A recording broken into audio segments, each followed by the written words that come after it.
참 예수님. 네, 반갑습니다. 소개받은 차선 세례자의 안수입니다. 먼저 시작하기 전에 기도하고 시작하겠습니다. 성부와 성자와 성령의 이름으로. 하늘에 계신 우리 아버지 이름이 거룩히 빛나시며 아버지의 나라가 오시며 아버지의 뜻이 하늘에서 같이 땅에서도 이루어지소서. 오늘 저희에게 용할 양식을 주시고 저희에게 잘못한 일을 저희가 용서하오니 저희 죄를 용서하시고 저희를 유혹에 빠지지 않게 하시고 악에서 구하소서. 아멘. 성부와 성자와 성령의 이름으로. 아멘.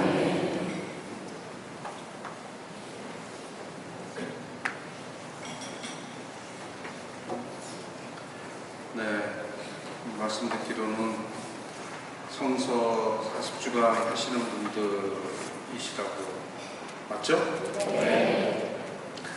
저에게 주어진 시간은 1시간 반인데요. 여러분들이 강의를 듣다가 여러분들이 좀 피로감이 느껴지면 중간에 쉴 수도 있습니다. 그런데 피로감이 별로 안 느껴지고 집중력이 아주 좋으면 그러면 그냥 이어서 하는 것도 하겠습니다. 시계는 시간의 실존을 파괴한다는 말이 있어요.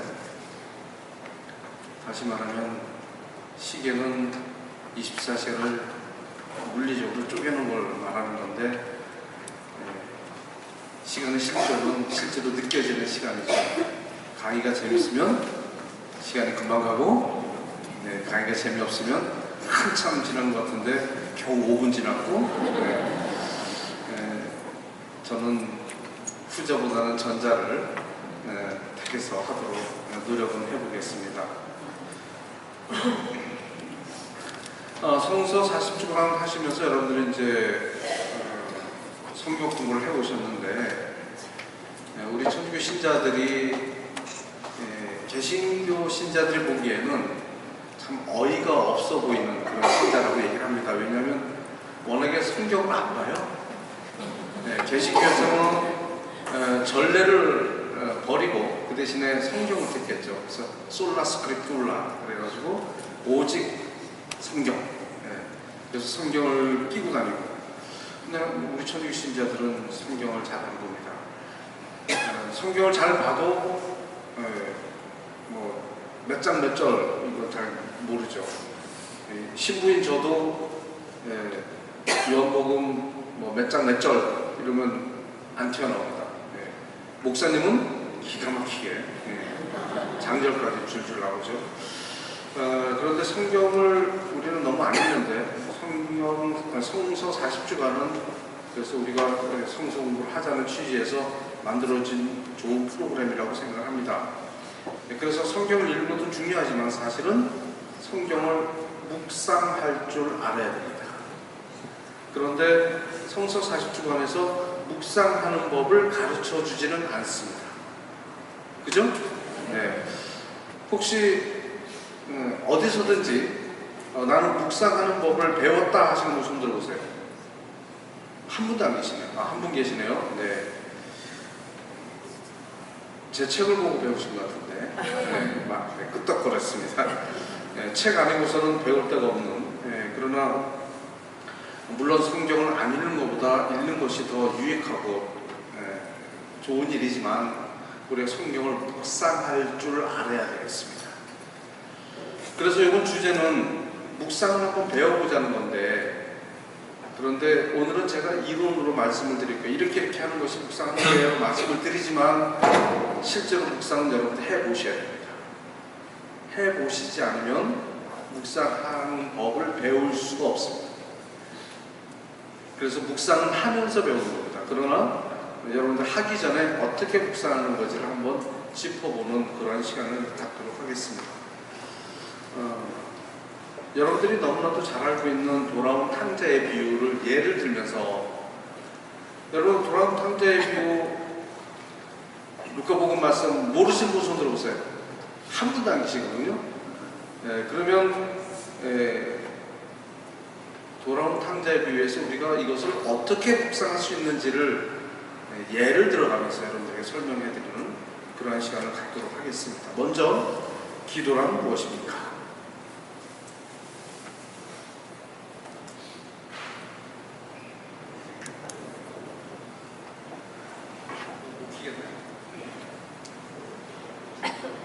네, 제가 좀 기계치라서요. 네.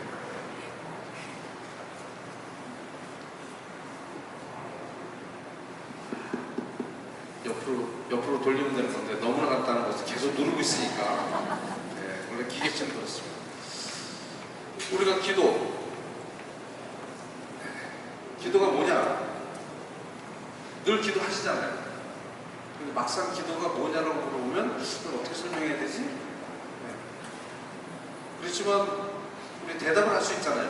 기도가 뭡니까? 하나님, 대화를 하려면 먼저 만나야 되잖아요. 하나님을 먼저 만나야지 대화를 하잖아요.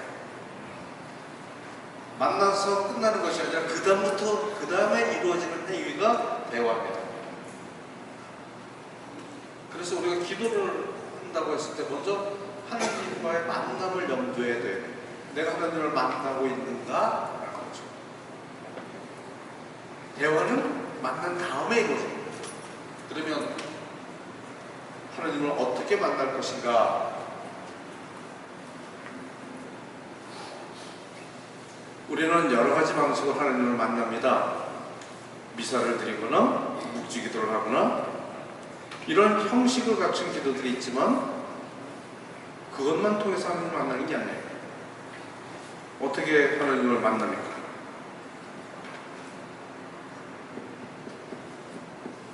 여러 가지 방식으로 하나님을 만나지만 한 번은 제가 캐나다에서 어떤 분이 그런 얘기를 해요. 시몬이 저한테 하느님이 계시다고 저한테 설명할 필요가 없어요. 저는 하느님이 계시다는 걸 알아요. 라는 거예요. 하느님이 계신 거 어떻게 알아요? 그랬더니 이분이 하시는 일은 캐나다 대륙을 횡단하는 물류회사에 큰 트럭을 몰고 다니시는 분이에요. 근데 어떤 곳을 지나갈 때는 하루 종일 가도 아무것도 없는 벌판만 달려갔대요. 그러다가 저녁 때가 되면 어떻게 되는가? 자야 되잖아요. 그러면 차를 시동을 끄고 차 안에 딱 앉아있으면 주변에 불빛이라고 하나도 없죠. 온 세상이 깜깜한데 하늘을 딱 쳐다보면 별이 쏟아진답니다. 그러면 아유 하느님, 대자연을 통해서 하나님 만나는, 그러면 하나님의 찬미가 그냥 나오는 겁니다. 그러면 그 대자연을 통해서 하나님을 만났죠. 찬미의 기도가 되는 거죠. 그런데 우리는 뜻하지 않은 사건을 통해서도 하나님을 만날 수가 있습니다. 예상치 않은 일들. 한 가지 예를 들자면 제 여동생이 길을 건너는데 저 앞에 파란 불이에요. 건널 수 있잖아요. 그리고 건너가는데 왼쪽에 어떤 분이 내 동생보다 한 발 앞서 나갔대요. 그런데 갑자기 버스가 저쪽에서 휙 하고 지나가면서 이 사람을 쳤어요. 그래서 동생에서 받았대요. 받았기 때문에 이 사람도 살았고 동생도 살았는데, 만약에 제 동생이 이 사람보다 한 발 더 나갔으면 어떻게 됐어요? 둘 다 죽었죠. 그럼 그 순간에 딱 받으면서 아이고 하나님 감사합니다. 감사기도 그냥 나왔어요. 그런데 딱 받는 순간 재수 그렇게 좋다. 하나님 만났어요? 안 만났어요? 이제 재수가 좋은 거지. 네. 그리고 우리가 하나님을 어떻게 만나야 되는가? 의식해야 돼. 하나님을 의식하지 않으면 하나님이 계셔도 안 계신 것과 똑같습니다. 그러나 우리가 하나님을 의식하게 되면 우리는 언제라도 하나님을 만날 수가 있습니다. 여러 가지 예를 들 수 있겠지만 우리는 여러 가지 방식대로 하나님을 만납니다. 그런데 우리가 하는 것은 말씀을 통해서 하는 만나지 않아요. 말씀. 그것이 바로 묵상입니다. 그러면 묵상도 기도죠. 묵상 기도가 되는 거죠. 하느님의 말씀을 묵상하는 묵상 기도가 되는 거죠. 이것이 바로 대화다라고 말할 수가 있어요. 왜냐하면 대화란 무엇입니까? 여러분하고 저하고 지금 대화를 하고 있나요? 아니에요. 대화는 상대방이 어떠한 생각을 하고 있는지, 무슨 마음을 품고 있는지 들을 수 있어야 됩니다. 듣지 못하면 그 대화가 아닙니다. 그런데 우리는 하느님과 대화를 나누잖아요. 근데 일방적으로 말만 해요. 이거 해주세요, 저거 해주세요, 하소연하고 청원하고. 그러면 어떻게 돼요? 난 일방적으로 얘기하는 게 대화가 이루어졌어요? 안 이루어졌어요? 안 이루어져요. 그럼 대화가 이루어지면 어떻게 돼요? 들어야죠. 하느님께서 나에게 무엇을 원하시는지 먼저 들을 줄 알아야 돼요. 그것이 대화입니다. 그럼 어떻게 들어요? 말씀을 통해서 듣는 겁니다. 그게 바로 묵상 기도인 거죠.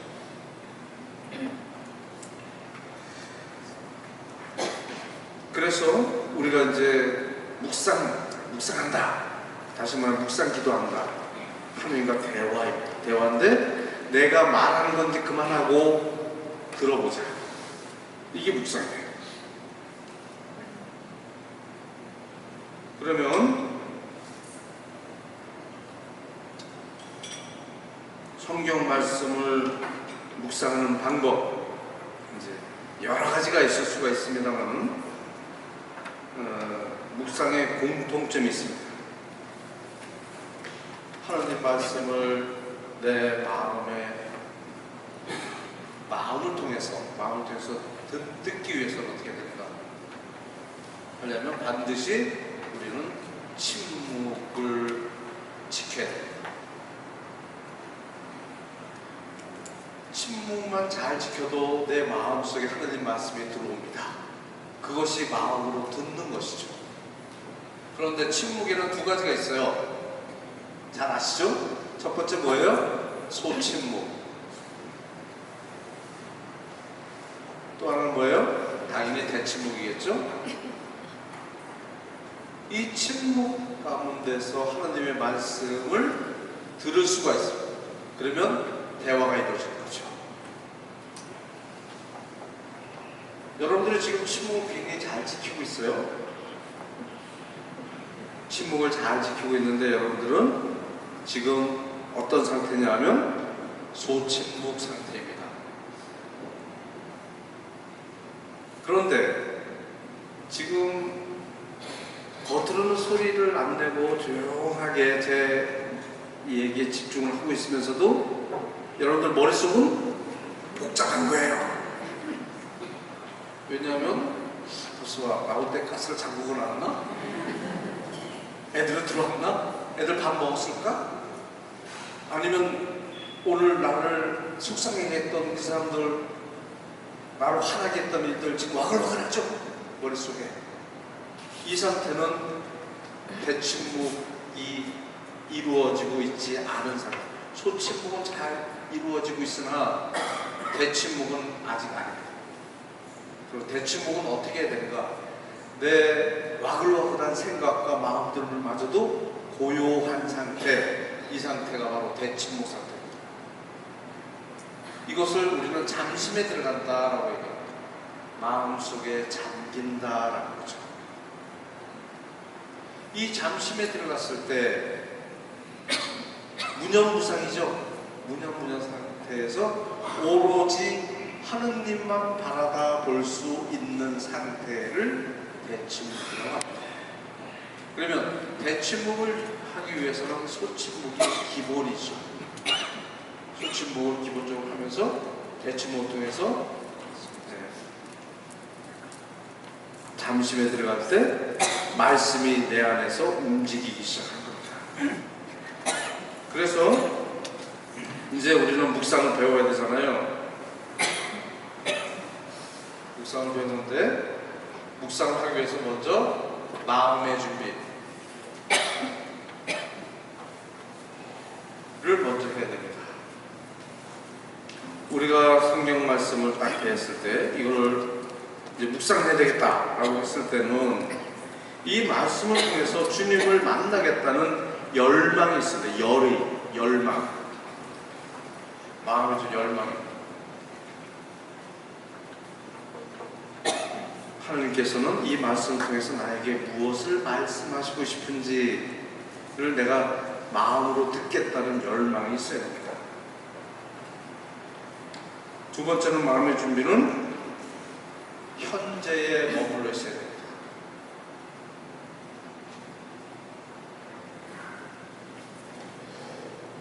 현재에 머물러 있다는 것은 굉장히 어려운 작업입니다. 왜냐하면 우리의 생각은 늘 미래에 가 있거나 과거에 가 있습니다. 과거에 가 있는 경우는 어떤 경우가 상처들, 속상한 일들, 후회스러운 일들, 거기에 내 마음이 빼앗겨 있어요. 또한 내 마음은 미래에 가 있기도 합니다. 내일 무슨 일을 할지, 이 일을 어떻게 처리해야 될지, 늘 우리의 마음은 과거에 가 있거나 미래에 가 있습니다. 그런데 현재에 머물러 있는 것을 우리는 연습해야 됩니다. 현재에 머물러 있지 않으면 마음의 준비가 되어 있지 않는 상태. 그러면 어떻게 되는가? 우리는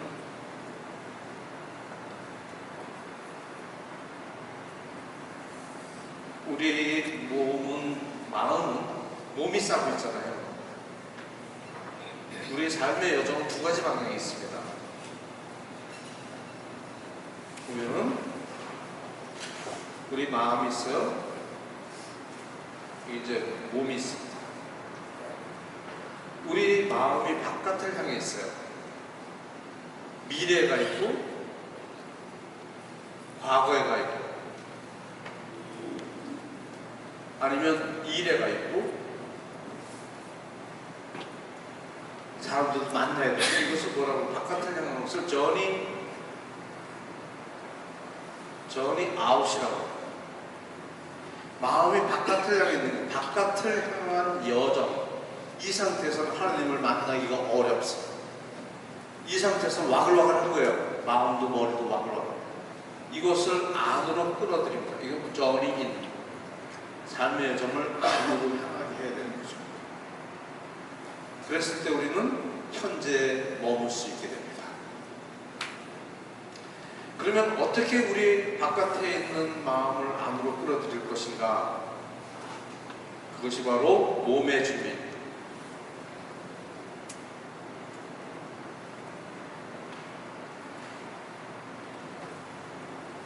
몸의 준비를 잘 할 때 마음이 고요해집니다. 몸과 마음은 달리 움직이지가 않아요. 우리는 예전에는 이분법적으로 생각했죠. 이 육체는 영혼을 가두는 감옥이다, 뭐 이렇게까지 생각을 한 적이 있었습니다만은 우리 마음과 육체는 서로 유기적으로 연결되어 있습니다. 마음이 불편하면 몸도 시름시름 아프기 시작할 거고, 몸이 아프면 마음도 약해집니다. 몸과 마음은 연결되어 있어요. 그래서 마음의 준비는 몸의 준비와 한 가지를 준비해야 돼요. 그러면 몸의 준비는 어떻게 하는가? 몸을 고요하게 가지고 있는 겁니다.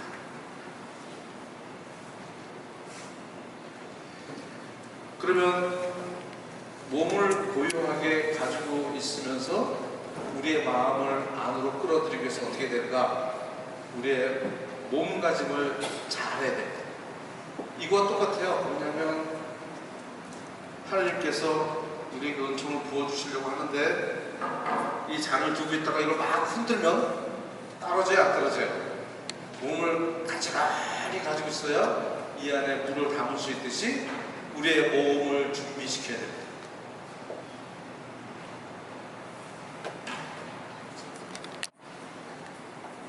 우리는 모든 동물들 중에서 유일하게 사람은 직립하죠? 서 있습니다. 이렇게 직립된 상태에서는 이성이 들어옵니다. 그런데 묵상은 이성보다는 직관을 활용해야 됩니다. 그럼 어떻게 직관을 활용할 거냐라는 거죠. 동물들은 가르쳐 주지 않아도 직관적으로 알아요. 예를 들어 새가 둥지를 틀 때, 새끼 때, 뼈가리 때 어미새한테 배워서 둥지를 틉니까? 아니잖아요. 직관적으로 알아요. 그런데 직관을 활용하기 위해서는 꼿꼿이 선 상태로 직관을 활용할 수가 없습니다. 동물들이 직관을 활용하는 그 몸 구조를 만들어야 돼요. 그럼 어떻게 되는가? 봅시다. 제가 뭐 그리는 것 같아요?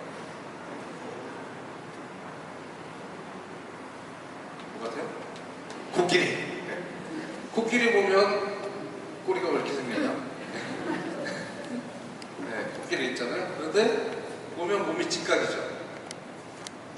몸과 다리가 직각으로 만납니다. 이 상태가 있을 때 우리가 직각으로 만나는 이 모습으로 만들 때 우리는 직관을 활용할 수 있는 몸 상태가 되는 거예요. 인도 같은 데 그 명상하고 요가하는 사람들 어떤 자세 취합니까? 가부좌 하죠. 가부좌. 가부좌는 어떻게 돼요? 사람이 이렇게 앉아가지고 직각을 해죠. 그죠? 이 상태. 이 상태가 명상할 수 있는 상태예요. 명상이라는 것은 메디테이션이라고 하죠. 명상이라는 것은 직관을 활용할 수 있는 상태. 그래서 가부좌를 틀어서 우리 몸을 직각으로 만든 거예요. 마치 동물의 몸 구조와 같이 만들어줘요. 그런데 여러분들 가부좌 틀면 굉장히 힘들죠. 가부좌 틀지 않아도 자세를 만들 수가 있습니다. 뭐죠? 의자를 만드는 거예요. 의자에 앉아있으면 직각이 됩니다. 그죠? 여러분들이 지금 이 자리에서 직각을 만들 수 있나요? 네, 아닙니다. 왜냐하면 의자는 뒤로 기울어져 있어요. 직각이 아니에요. 등을 대고 있으면 모든 의자는 뒤로 약간 기울어져 있습니다. 직각이 됐어요, 안 됐어요? 네, 이 상태에서 계속 앉아있고 그러면 슬슬 잠이 오기 시작할 거예요. 그러면 여러분들이 직관을 잘 활용할 수 있는 몸의 구조를 한번 만들어 보겠습니다. 그럼 어떻게 돼요? 등을 떼세요. 그리고 보통 사람들은 턱이 이렇게 뒤로 넘어갑니다. 이러면 자요. 턱을 살짝 당겨서 직각을 만들어 보세요. 그리고 양손을 무릎 위에 편안하게 올려놓으세요. 그리고 어깨 힘을 빼세요. 턱을 살짝 당겨보세요. 살짝 당겨서 그래야 직각이 됩니다. 그죠? 등을 떼시고 똑바로 직각 상태 만드셔서 눈을 감아보세요. 그리고 숨을 쉽니다. 천천히 숨을 쉬는데 인중에 집중해보세요. 눈을 감으세요. 지금 해보는 거예요. 눈을 감으시고 인중에 집중해보시면 들이마실 때에 인중에 시원한 느낌이 있습니다. 천천히 내뱉을 때 인중에 따뜻한 느낌이 올 거예요. 거기에만 집중해보십시오.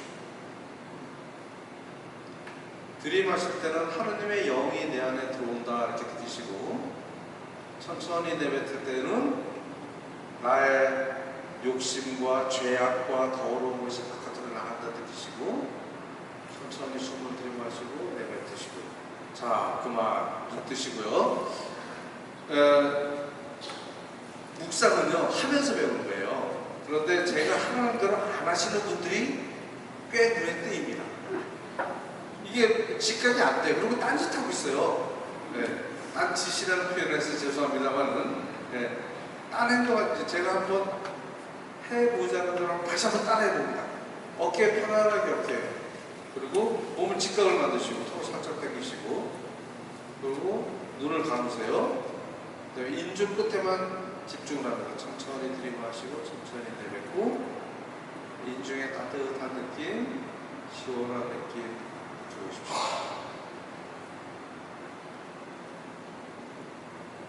자, 눈 뜨세요. 지금 이거 하시는 동안 다른 잡념이 들었나요? 안 들었죠? 이 상태가 잠심에 들어간 상태입니다. 이 상태가 바깥을 향했던 마음이 안으로 들어오는 상태예요. 그런데 지금 보면 안 하신 분들 몇 분 계셔요. 고개 흔들고. 그렇게 되면 어떻게 되는가? 마음이 바깥을 향했다가 이게 안으로 들어오진 않아요. 다시 말하면 우리 몸이 그릇이라고 생각했을 때 그래서 다 흔드는 것과 똑같은 거예요. 미동도 하잖아요. 그랬을 때 마음이 깨끗이 모아져요. 그래서 무념무상이라고 하잖아요. 그 상태를 만들어야 말씀을 딱 냈을 때 느낌이 팍 와닿습니다. 그런데 군대 갔다 오신 분들 잘 아시겠지만 부동 자세로 딱 있으면 꼼짝 못하게 하면 몸에 근질근질 뭐가 기어가는 느낌이 들 거예요. 그런 경험도 해보셨죠? 근데 실제로 개미가 기어가나요? 아니죠. 그런데 그렇게 느껴져요. 왜 그렇죠? 바깥을 향했던 마음이 안으로 들어올 때 몸을 경험해서 들어오기 때문에 간질간질한 거예요. 네. 근데 긁어버리면 어떻게 돼요? 다시 밖으로 나갑니다. 마음이. 그래서 몸이 근질근질하거나 몸이 뒤틀리거나 하더라도 미동도 하지 않고 꼼짝없이 미동도 하지 않은 상태에서 한 곳에만 집중하게 되면 이제 잠심에 들어가고 고요한 상태가 됩니다. 그럴 때 내가 집중하고 있는 것마저도 나아버리면 됩니다. 그리고 나서 말씀을 천천히 읽어내려가면 마음에 와닿는 부분이 있어요. 거기에 머물러 있으면 어떤 생각이 떠오르고 하나님께서 이 말씀을 통해서 나에게 무엇을 말씀하시고자 하는지 그런 것들이 하나둘 들어오기 시작할 겁니다. 그런데 사람이 늘 움직이면서 살아가기 때문에 미동도 하지 않는다는 것이 너무너무 힘든 일입니다. 거기에 학습이 되어 있지 않아요. 늘 움직이면서 살아가기 때문에. 그래서 여러분들이 잠심에 딱 들어가서 1시간 동안 머물러 있으라고 하면 1시간이 얼마나 긴 시간인지를 아마 여러분 알게 됩니다. 그런데 묵상이 잘 되면 1시간이 금방 갑니다. 그러면 이제 몸의 준비도 조금 전에 말씀드렸던 대로 끝났고 마음의 준비 끝났습니다. 그러면 어떻게 하는가? 첫 번째는 여러분들이 묵상하고 있는 성경을 미리 펴놓으세요.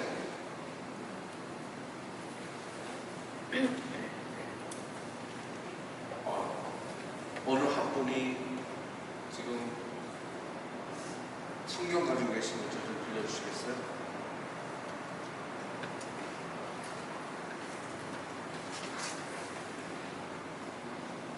글씨가 걸려나오겠네? 제가 보이네요. 아직 노안이 견딜만 합니다. 자, 그러면 우리가 이제 조금 이따가 설명을 드릴 거예요. 이렇게 묵상할 수 있습니다라고. 그러나 우리가 루카복음 15장이죠. 돌아온 탕자의 비유가 제가 목사가 아니라서 장자를 잘 못 외워요. 제 책은 15장 1절에서 몇 절까지 하면 아니다, 이거 아니네요. 15장 11절이죠. 11절에서 32절까지. 루카복음 15장 11절에서 31절까지 이제 묵상을 할 거다 그러면 이거를 미리 펴놓으셔야 됩니다. 미리. 그래서 내가 묵상할 부분을 미리 펴놓으시고 그 다음에 시계를 옆에다 같이 두세요. 손목시계. 휴대폰 아니고. 왜냐하면 잠심에 들어갔는데 전화가 오거나 알람이 울리거나 이렇게 되면 또 마음이 흐트러지잖아요. 그래서 시계를 미리 펴놓습니다. 요게 이제 준비가 됐으면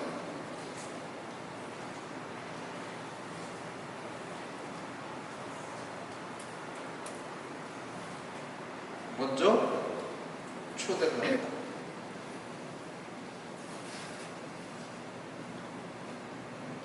이것은 듣는 것이 아니라 내가 먼저 주님께 말씀을 드리는 거예요. 제가 주님의 말씀을 루카복음 15장 11절에서 32절까지 묵상하려고 하니까 이 말씀을 통해서 저에게 들려주고 싶은 말씀을 저에게 주시고, 그리고 이 말씀을 통해서 저도 주님께서 원하시는 것을 귀담아 듣겠습니다 하면서 초대를 하는 거예요. 자유롭게. 네. 그러고 나서 세 번째는 잠심에 들어가요. 잠심에 들어갈 때는 조금 전에 여러분들에게 연습시켰던 그대로 한번 해보시는 거예요. 그런데 잠심에 들어가서 마음이 고요해지죠. 잡념이 안 들고 아무 생각이 안 든다. 그러면 네 번째 성경을 읽습니다. 쭉 천천히 읽어 내려가면 32절까지 중간에 마음에 딱 와닿는 부분이 있어요. 그러면 거기에 머무세요. 그런데 이 말씀 때문에 뭐가 떠올랐다. 그 생각을 따라가세요. 그런데 갑자기 잡념이 들었다. 그럼 어떻게 돼요? 다시 잠심에 들어가세요. 다시 잡념에 들어가다가 이제 잠심에 들어갔어? 마음이 고요해졌어? 다시 읽으세요. 그리고 마음에 와닿는 부분을 머물고 또 어떤 생각이 나면 따라가고, 그러다가 또 분심이 들고 잡념이 든다. 그럼 어떻게 돼요? 다시 잠심에 들어갔어요. 이거를 반복하는 겁니다. 끊임없이. 이거를 어떻게 하는가? 60분, 1시간 하세요. 1시간 동안 이 말씀 안에 머물러 있는 겁니다. 그러면 여기서 무슨 일이 일어나는가? 조금 이따가 설명드리도록 하겠습니다. 그럼 1시간이 됐어요. 그러면 마무리합니다. 마무리는 하느님과 담아나는 거예요. 친구에게 말하듯이. 그러고 나서 주의 기도로 마침합니다. 뭐 방법이 그렇게 어렵진 않아요. 그러나 여기서 무슨 일이 일어나는가 읽으면서 머문다는 게 뭐고 따라간다는 것이 무엇인가, 이것에 대한 설명을 드리도록 하겠습니다.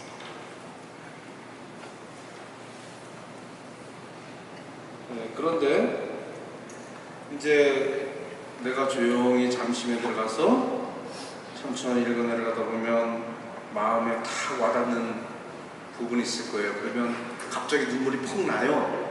그럼 어떻게 돼요? 그냥 울어요. 괜찮아요. 근데 갑자기 막 화가 나. 화내서야 괜찮습니다. 그래서 막 기뻐서야 괜찮아요. 왜 그렇죠? 그 말씀 때문에 내 마음이 움직였기 때문입니다. 그래서 눈물 나는 것도 그렇잖아요. 울지 말아야지 작심을 했는데 눈물이 푹 쏟아질 때가 있죠. 그런데 여기서 좀 눈물을 좀 흘려야 되는데 눈물이 안 날 때가 있어요. 웃음도 마찬가지입니다. 내가 이 상황에서 다른 사람도 다 울는데 난 웃음이 안 나올 때가 있고, 웃으면 안 되는데 웃음이 튀어나올 때가 있잖아요. 울고 웃는 것, 그것도 내 마음대로 되는 게 아니에요.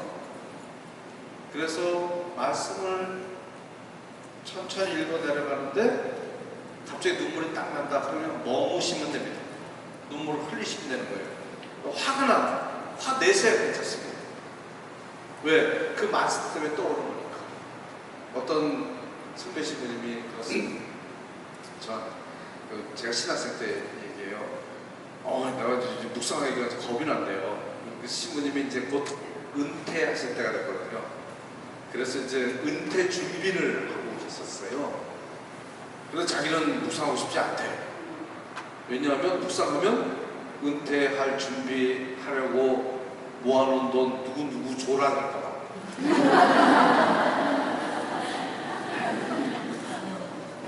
그런데 실제로 묵상을 했는데 은퇴하려고 모아놓은 돈이 필요한 사람이 떠올랐어요.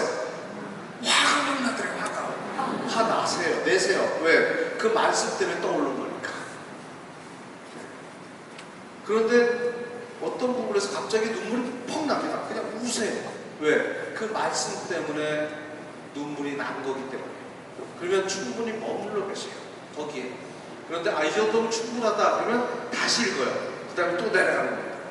근데 그것 때문에 무엇이 떠올랐어? 떠오르는 대로 그냥 따라가세요. 그래서 묵상 기도는요, 능동적으로 하는 기도가 아닙니다. 묵상 기도는 수동적으로 하는 겁니다. 우리가 잠심에 들어가기까지 준비하는 것은 능동적으로 해야 됩니다. 1시간을 지키는 것은 능동적으로 해야 돼요. 그러나 1시간 안에서 일어나는 여러 가지 일들은 수동적으로 하는, 이게 묵상입니다. 그러면 깨달음이 오죠. 이거였구나, 이렇게 되는 거죠. 그게 듣는 겁니다.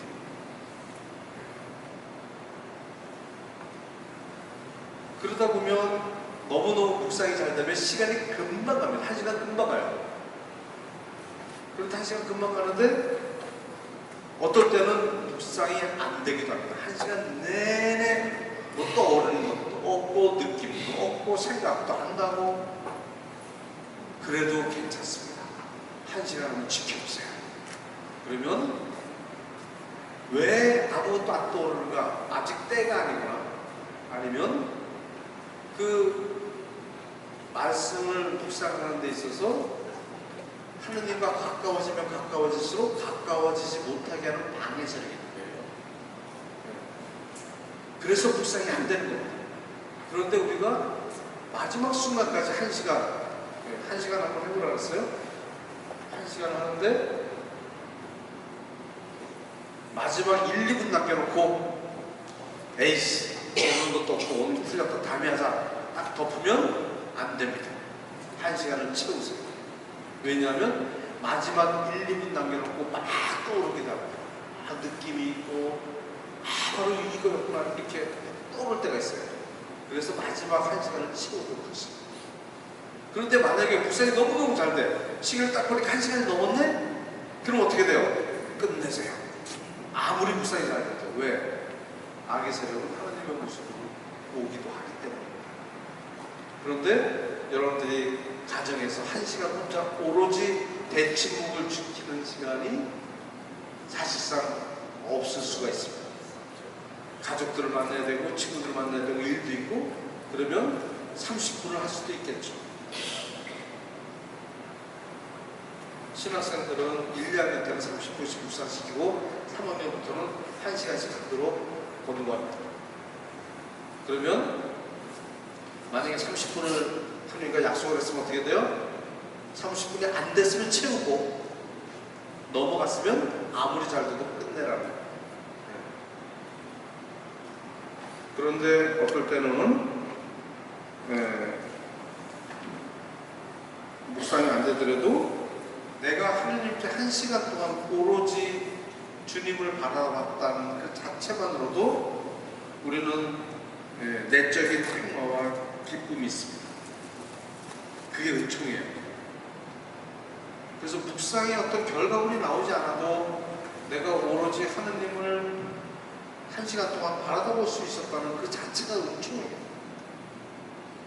그런데 만약에 30분을 했으면 30분 안에 내가 오직 주님만 바라볼 수 있는 시간을 냈다는 자체가 그것만으로도 충분합니다. 그 다음에 또 하나는 뭐냐면 묵상이 안 돼도 앞뒤로 기웃기웃거리지 마세요. 32절인데 여기까지 묵상이 안 됐어. 33절, 34절 무슨 내용이 있는가? 아닙니다. 요 안에 내가 정해놨으면 그 안에서 봐. 묵상이 가장 좋은 방법 중에 하나는 뭐냐면 여러분들이 매일 미사책에 오늘의 복음 이걸 묵상하면 아주 좋겠습니다. 그리고 텍스트에 충실하기 바랍니다. 왜냐하면 텍스트에 충실하지 않으면 그러면 그것은 하나님께서 나에게 주시는 메시지가 아니라 내가 만들어낸 것이 될 수가 있어요. 예를 들자면 우리는 이제 곧 돌아온 탕자의 비유 묵상의 예를 여러분들에게 드리겠습니다만은 작은 아들이 돌아왔잖아요. 큰 아들이 화가 났어요. 그죠? 화가 나서 아버지 집에 들어가려고 하지 않습니다. 그런데 묵상을 하다가 성경에는 분명히 화가 나서 아버지 집에 안 들어가려고 했는데 그래도 동생이 살아서 왔으니까 마음 한쪽에는 기쁨도 있었겠지, 반가움도 있었겠지. 아니에요. 왜? 성경 말씀에 그런 말씀 없어요. 반가웠다? 없어요. 그러니까 말씀 안에만 머물러 있으라는 거예요. 말씀 밖에서 내가 말을 막 만들어내서는 그 내 생각에 빠져요. 말씀 안에만 충실히 머물러 있으면 거기서 하나님께서 원하시는 것들이 찾아지게 되는 거예요. 그게 바로 말씀을 듣는 것, 묵상하는 것. 그래서 여러분들이 이제 이런 방식으로 여러분들 침묵을 지킬 수 있는 곳, 성당이 가장 좋겠죠. 왔다 갔다 하면 이제 집에서는 이제 어려우시면 성당 앞을 지나갈 때 낮 시간에 쓱 들어오면 아무도 없을 거 아니에요. 그러면 여러분들이 시간 내서 하시든지 아니면 가족들이 모두 나가 있을 때 30분 정도는 대침묵을 지킬 수 있는 시간을 내실 수가 있을 겁니다. 자, 그러면 이제 돌아온 탕자의 비유를 한번 봅니다. 여러분들 돌아온 탕자의 비유의 핵심이 뭐라고 생각하세요? 그것을 이야기하고자 하는 핵심, 하나님의 사랑, 무한한 자비, 언제나 나를 기다려 주시는 분, 이러한 고정관념, 선입견을 가지고 탕자의 비유를 묵상하게 되면요, 오물들을 놓칠 수도 있어요. 다시 말하면 선입견을 배제하고 성경을 대해야 돼요. 어떨 때는 이 말씀이 굉장히 잘 들어오는데 어떨 때 안 들어올 때가 있어요. 네. 그렇기 때문에 내가 선입견을 배제한 상태에서 말씀을 대해야 돼요. 그런데 우리는 돌아온 탕자의 비유에서 언제나 기다려 주시고 용서해 주시는 하나님의 사랑, 그것만으로 충분하지 않습니다. 하나님의 사랑, 용서 이외에도 죄의 뿌리에 대해서 얘기하고 있어요. 뿐만 아니라 자유가 무엇인지에 대해서 얘기하고 있습니다. 무궁무진하게 묵상거리가 많아요. 그런데도 불구하고 이건 하나님의 무한하신 사랑이야, 언제나 기다려주시고 회개하면 다 용서해주시고, 이런 선입견들이 다른 것을 묵상하는 데 방해가 됩니다. 그래서 묵상은 온전히 비워내고 선입견 배제한 상태에서 잠심에 들어가고 마음이 고요해졌을 때 머물러 있는 겁니다. 자, 그러면 성경을 한번 봅니다. 제가 그냥 읽을게요. 예수님께서 또 말씀하셨다. 어떤 사람에게 아들이 둘이 있었다. 그런데 작은 아들이 아버지, 재산 가운데서 저에게 돌아올 몫을 주십시오, 이렇게 얘기를 합니다. 그런데 돌아올 목, 내 목, 이게 마음에 탁 와닿았어요. 그럼 거기에 머물러 있으라는 거예요. 그러면 잠시 봐, 내 몫이라는 게 뭐예요? 내 것이라는 거네? 근데 내 것이 있어요? 소유권을 얘기하는 거예요. 소유권, 내 것이라는 소유권. 여러분들 소유권이라는 것이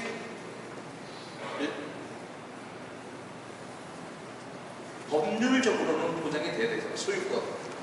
그런데 우리한테 어떤 재산을 소유할 소유권이 있습니까? 소유권 없어요. 왜 소유권이 없죠? 소유권은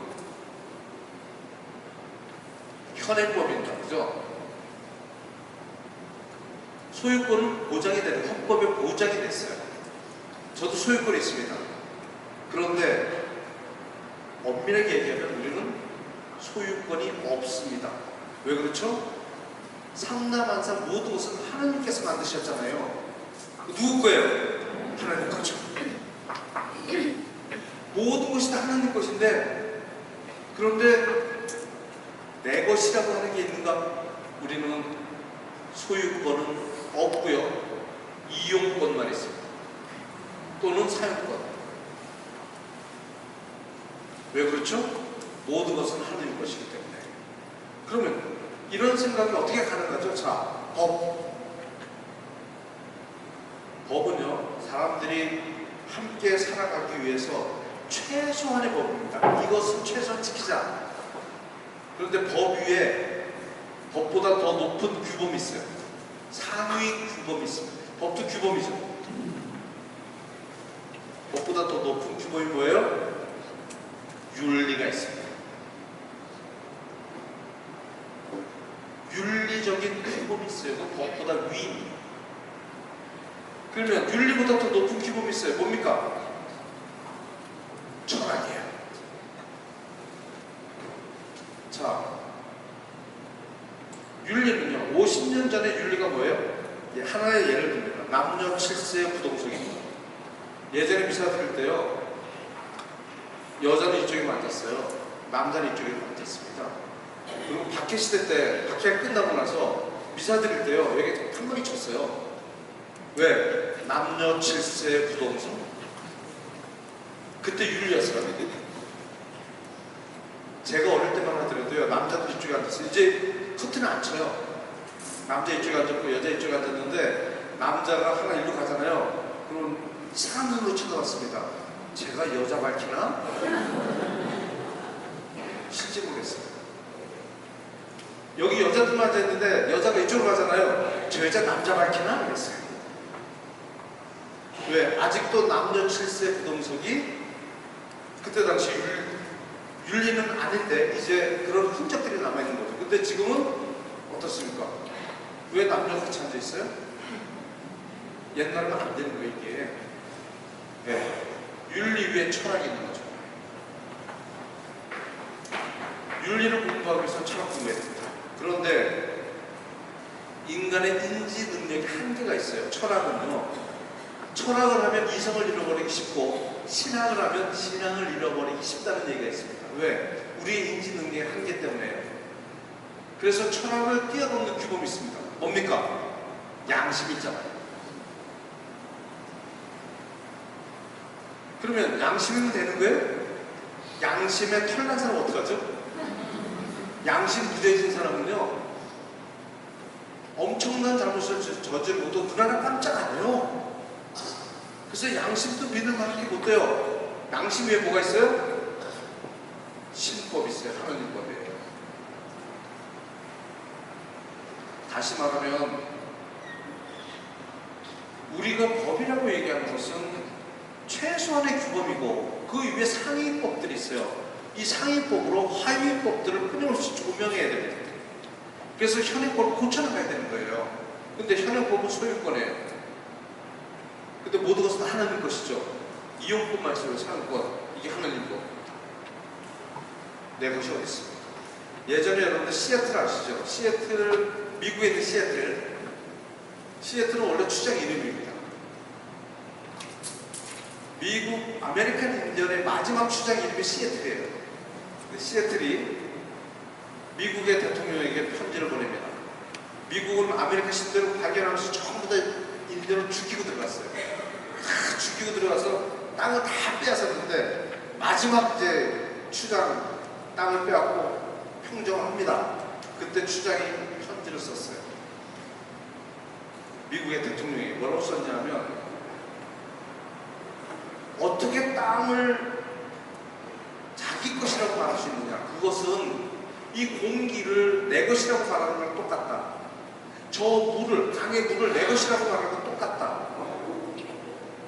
어떻게 내 것이라고 말할 수 있느냐? 공기와 땅과 물과 이것은 모두의 것이고 조상 대대로 써왔고 앞으로 우리 자손들이 쓸 것이지 어떻게 내 것이라고 말할 수 있느냐?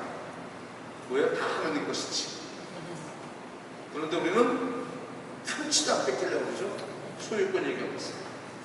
자, 뭐 얘기가 좀 길어졌습니다. 이런 얘기하면 한두 끝도 없으니까 넘어갈게요. 자, 그러면 봅니다. 저에게 돌아올 몫을 주십시오. 내 몫을 달라? 네 것이 어딨어? 하나님 것이지. 왜? 삼남한상 모든 것은 하나님께서 만드셨으니. 그러면 우리는 요 한마디 가지고도 얼마나 많은 묵상을 할 수 있습니까? 그 다음에 봅니다. 아버지에게 제 몫을 주십시오 그랬어요. 그래서 아버지는 아들에게 가산을 나누어 주었다. 그런데 여기서 보면은 아들에게 나눠줬어요? 아들들에게. 그 얘기 무슨 얘기예요? 작은 아들만 준 게 아니라 큰 아들에게도 복을 줬어요. 왜? 복수잖아요. 우리가 얼마나 놓치기 쉬워요. 그럼 큰 아들은 그걸 받고 있었어, 집에 있었어. 작은 아들은 들고 나갔네? 여기에 머물러 있어도 뭔가 생각이 떠오를 거예요. 그래서 아버지의 사랑이라는 게 여기서도 드러날 수 있죠. 왜냐하면 자식이 해달라는 대로 해주는 거예요. 그런데 똑같이 나눠서 작은 아들에게만 해준 것이 아니라 큰 아들 마찬가지로 해줬어요. 큰 아들은 집에 있어요. 그런데 받았어요. 받았으면 신났지. 나가야 되죠. 바로 나갔어요? 바로 안 나갔습니다. 뭐라고 얘기하냐면 며칠 뒤에 작은 아들은 자기 것을 모두 챙겨서 온 고장으로 떠났다. 며칠 뒤에. 왜? 신났어. 받아서 바로 나가지. 왜 며칠 뒤에 나갔을까요? 며칠 동안 뭐 했을까? 거기에 머물러 있었어요. 또 할 얘기가 많아집니다. 계획 세웠다는 거잖아요. 네. 충동적으로 나간 게 아니에요. 며칠 동안 이 재산 어떻게 쓸 건지 계획을 짜죠. 그래서 뭔가 계획을 세웠습니다. 그런데 자기 계획대로 될 줄 알았어요. 안 됐잖아요. 인생은 자기 계획대로 안 되는 겁니다. 나이가 들수록 그런 느낌 많이 듣죠? 네. 그런데 자기 몫을 가지고 떠났습니다. 떠났다는 것이 마음에 탁 와 닿습니다. 읽어보니까 마음에 와 닿았어요. 그럼 머무는 거예요. 떠났다. 왜 떠났지? 왜 아버지 곁으로 떠났을까? 이게 내 모습일 수도 있다는 거예요. 머물러 있어야죠. 왜 떠났을까요? 아버지와 상관없이 살겠다. 아버지와 상관없이 내 마음대로 하겠다는 거예요. 그러면 뭐예요? 아버지의 말씀을 듣거나 아버지의 뜻을 따르지 않겠다. 이제 내 마음대로 하겠다는 거죠. 떠난다는 단어 하나가 많은 것을 뜻합니다. 그런데 떠난다가 어떻게 됐어요? 기근이 들고 궁궁에 처하게. 이것은 무엇을 얘기하는가? 자, 그러면 떠났을 때 작은 아들은 얼마나 신이 났을까요? 자기 계획대로 될 줄 알았습니다. 그런데 기근이 들기 시작한 거예요. 그럼 어떻게 된가? 자기 계획대로 되지 않는다. 아마 기근이 들지 몰랐을 겁니다. 그러면 기근이 들기 전까지는 작은 아들은 굉장히 신나게 삽니다. 작은 아들이 더 지옥같이 살았을까요? 큰 아들이 더 지옥같이 살았을까요? 기근이 들기 전까지는 작은 아들은 천국에서 사는 거예요. 기근이 들 것은 자기가 살아오는 맨 끝에 와 있죠. 근데 큰 아들은 아버지 집에 있으면서도 괴롭게 살아요. 그거 조금 이따가 다시 생각해 보기로 하고. 그러고 나서 이제 돼지 열매라도 배를 채우고 싶다. 한번 읽어봅니다. 그러고는 그곳에서 방종한 생활을 했다. 방종한 생활을 했다 그랬어요. 그런데 이게 나중에 뒤에 가서 바뀌어요. 어떻게 바뀌나 보십시오. 방종한 생활을 하며 자기 재산을 허비하였다. 자기 재산을 비록 허비했을지언정 이때까지 신나게 사는 거죠. 그런데 모든 것을 탕진하였을 즈음에 그 고장에 심한 기근이 들어서 그가 곤궁에 허덕이기 시작하였다. 그래서 그 고장 주민을 찾아가서 매달렸다. 그 주민은 그를 자기 소유의 들로 보내어 돼지를 치게 하였다. 그는 돼지들이 먹는 열매로 꼬투리라도 배를 채우기를 간절히 바랐지만 아무도 주지 않았다. 아직도 정신 못 차린 거예요. 왜? 아버지 집에 들어갈 생각 아직 안 하고 있는 겁니다. 내가 굶어 죽게 생겼지만 돼지에게 주는 이 열매로 배를 채우면 되겠지. 그럼 먹고 살기는 하겠지. 뭐예요? 아직 정신 못 차린 거예요. 아직도 자기 계획대로 하고 있는 거예요. 여기서도 우리가 묵상해 볼 것이 많이 있습니다. 아무도 주지 않았다. 줄 줄 알았죠. 자기 계획대로 아직도 살고 있는 겁니다. 아무도 주지 않으니까 그제서야 정신이 든 그는 이렇게 말합니다. 이제 정신이 들었습니다. 그러고 나서 뭐라고 얘기합니까? 이제 정신이 든 그는 내 아버지의 그 많은 파리꾼들은 먹을 것이 남아도는데 나는 여기서 굶어 죽는구나. 굶어 죽는다. 여기서 떠오르는 게 있을 거예요. 뭐예요? 이제 정신 차리는구나. 죽을 때가 되니까. 그러고 나서 이제 드디어 죄 얘기합니다. 그래서 일어나서 아버지에게 가서 이렇게 말씀드려야지. 여태까지 정신 못 차리고 있다가 이제 정신 차리고 이제 아버지에 가야 되겠어요. 아버지, 제가 하늘과 아버지께 죄를 지었습니다. 드디어 이제 죄 얘기합니다. 이 죄가 무슨 죄예요? 방탕한 게 죄예요? 이거는 죄의 가지입니다. 죄의 뿌리가 뭐예요? 아버지를 떠났다. 아버지를 떠난 것이 죄의 뿌리가 되는 것이죠. 왜냐? 나는 아버지께 죄를 지었습니다라고 하지 않았어요. 아버지와 하느님 둘이 나오죠. 뭐예요? 죄의 뿌리를 얘기합니다.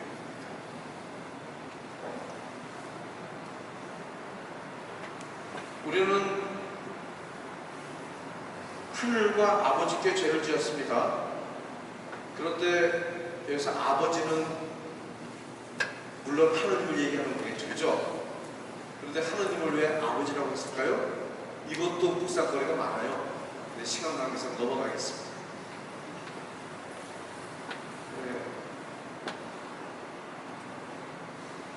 해야 될 것 같아요. 넘어가면 안 될 것 같습니다. 자, 우리 인간은 하느님의 모상대로 창조되었죠. 그죠? 우리 이마고대입니다. 하나님의 모습으로 창조됐다. 그러면 하나님의 인간의 모습과 같죠? 인간의 모습과 같은데, 그럼 하나님은 아버지라고 표현을 하게 되면, 그러면 하나님 어머니 하면 안 돼요? 어머니 하면 되잖아. 왜? 아니, 하나님께서 인간을 창조할 때 당신의 모습대로 창조했다면서요. 그러면 인간은 남자만 있냐고? 여자도 있지. 이상하지 않아요? 이상하죠. 근데 우리 하나님 아버지라고 하죠. 네. 여기서 신학적 논쟁이 일어날 수 있습니다. 남자에게 우위권을 주기 위해서 그럼 왜 아버지라고 했는가 한번 생각해 보십시오. 우리가 태어날 때 원인 제공, 나의 생명의 원인 제공자는 누굽니까? 여자 아니에요. 아버지가 원인 제공자예요. 여자 혼자 애기 못 가져요. 성모님 빼놓고. 그럼 성모님의 애기를 가진 거 뭐예요? 원인 제공자가 하느님이라는 거잖아요. 왜 하느님을 아버지로 했는가? 나의 존재 근본이에요. 원인 제공자. 내가 있게 하는 거예요. 그러면 나를 있도록 존재하도록 하신 분, 원인 제공자를 내가 잊으면 돼요, 안 돼요? 안 되는 거죠. 그런데 아버지를 떠났다는 것은 내 존재하게끔 한 나의 원인 제공자를 떠나는 거예요. 그러면 창조주께서 모든 피조물들을 다 만드셨습니다. 왜 만드셨을까요? 모든 피조물이 창조주의 영광을 드러내야 됩니다. 모든 피조물들이 하나님을 찬미하도록 해야 됩니다. 그래서 만드셨어요. 그럼 인간들도 마찬가지예요. 우리도 피조물이잖아요. 당연히 하나님께서 나를 만드실 때는 나를 통해서 당신이 찬미받으시고 영광을 받으시려고 만드신 거죠. 그런데 떠났어요. 그게 죄예요. 모든 죄는 하나님을 떠나는 데서 비롯된 겁니다. 원죄도 그거죠. 원죄도 하나님을, 원죄의 결과로 하나님을 떠나게 되는 거죠. 아무리 극악 무도한 사람이라 하더라도 만약에 하나님을 알고 있다면 그런 행동을 하지 않았습니다. 우리는 우리를 있게 하시고 존재하게 하시고 떠난다는 자체가 죄가 되는 것이죠. 내가 뭔가를 해보려고 했는데 내 뜻대로 세상이 돌아가지가 않습니다. 그래서 이제 또 읽어봅니다. 이게 죄가 나오는 거예요, 여기서. 그래서 죄의 뿌리가 무엇인지. 제가 하늘과 아버지께 죄를 지었습니다. 저는 아버지의 아들이라고 불릴 자격이 없습니다. 저를 아버지의 품팔이 꿈 가운데 하나로 삼아 주십시오. 그리하여 그는 일어나 아버지에게로 갔다. 네, 아버지를 갑니다. 근데 여기서 우리가 품팔이 꿈, 이제 아들임을 포기한 거잖아요. 품팔이 꿈이에요. 이것이 마음에 와닿으면 어떻게 돼요? 그냥 머무르게 계십시오. 그러면 마음이 또 움직일 거예요. 근데 무엇이 여러분들 마음을 건드릴지는 아무도 모르고, 우리에게 필요한 은혜를 이 말씀을 통해서 들려주시기 때문에 똑같은 성경을 묵상해도 사람마다 다 필요한 은혜가 달라요. 다 달리 묵상할 거예요. 근데 품팔이꾼이라도 써달라고 하는 거예요. 왜 그렇죠? 살면 되니까. 아버지 알려주죠. 나 좀 살려주세요. 이런 뜻입니다. 여기서도 우리가 묵상할 때 많이 있죠. 내가 살 수만 있다면, 나를 살려주시기만 한다면 뭐든지 하겠습니다. 이것도 묵상하고 계시죠. 많이 있죠. 그런데 그러고 나서 이제 아버지한테 갑니다. 그래요 그는 일어나 아버지께로 갔다. 그가 아직도 멀리 떨어져 있을 때 아버지가 그를 보고 가엾은 마음이 들었다. 그리고 달려가 아들의 목을 껴안고 입을 맞췄다. 그는 아버지에 갔는데 아직 멀리 있을 때 아버지가 알아봤습니다. 그리고 아버지가 달려나간다. 이게 마음에 탁 와닿을 수 있죠. 왜 달려나갔을까? 기다렸다는 거죠. 기다리지 않았으면 멀리서 오는지도 모릅니다. 달려나가지도 않아요. 달려나갔다 기다리고 있습니다. 그러면 아버지는 늘 언제나 그 자리에서 우리를 기다리고 계신다. 제가 신학교를 굉장히 늦게 들어갔어요.